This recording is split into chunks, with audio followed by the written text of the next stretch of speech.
ملګرو تازه خبر را رسیدلی چې په امریکایانو خونړی برید شوی ده. چیرته شوی ده او څومره پکې له منځه تللي دي؟ ویډیو وګورئ چې خبر شئ. درنو لیدونکو او مینوالو السلام علیکم، وخت مو پخیر. تازه خبر په پروان کې په بهرنیو ځواکونو له 2 موټر بم بریدونو وروسته وسلوال باګرام هوایي ډګر ته داخل شوي دي.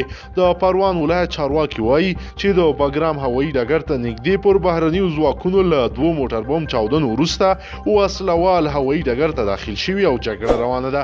د باګرام ولسوال عبدالشکور قدسي وایي لومړی میدان هوایي ته نږدې پر بهرنیو ځواکونو موټر بم چاودنې وشوې چې په ترڅ کې د باګرام هوایي ډګر دیوال ویجاړ شوی او وسلوال توانیدلی دي چې د هوایي ډګر داخل ته ځانونه ورسوي.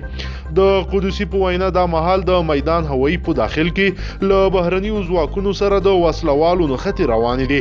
تر دې مخکې د پروان امنیه قومندان جنرال محمد محفوظ ولیزاده ویلي و چې نن سهار د 6 بجو په شاوخوا کې هوایي ډګر ته نږدې په جان قدم سیمه کې پر هغه بهرنیو ځواکونو موټر بم برید وشو چې په سیمه کې پر ګزمه بوخت و. ځایي اوسیدونکي وایي دواړه چاودنې ډېرې زورورې وې چې تر لريو سیمې اوازونه اورېدل شوي دي. امنیتي سرچینې وایي په موټر بم بریدونو کې بهرنیو ځواکونو ته تلفات اوښتي دي، خو په اړه یې لا کره معلومات نه دي ترلاسه شوي دي. ملګرو دا په لومړی ځل ده چې پر امریکایانو مرکز باندې چې په افغانستان بګرام کې موقعیت لري یو داسې لوی او طرحه شوی برید ترسره کیږي.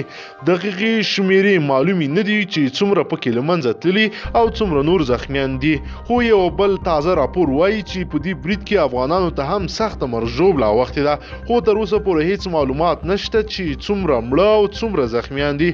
زموږ ټیم کوشش کوي چې تازه راپورونه لاسته راوړي او تاسو درنو لیدونکو ته وړاندې کړو. له موږ سره اوسئ ترڅو له تازه خبر شئ. دا پیښه په پراخه توګه وغندل شوه او د امریکایانو سخت غبرګون یې راپارولی ده، خصوصا د دوی مشر ډونالډ ټرمپ چې ډیر غوسه ده او همدارنګه د ناټو قومندان مشر د پیښو عاملونو سره غمرازي ښکاره کړې ده او وایي چې سخت ټپیان د ډېرې ښې درملنې لاندې دي او هغوی د تداوي لاندې دي او موږ یې تداوي کوو. درنو لیدونکو که چیرې غواړئ چې له ورته تازه او مهمو پیښو څخه ځان خبر کړئ نو زموږ چینل در سره ضرور سبسکرایب کړئ، ویډیو لایک کړئ.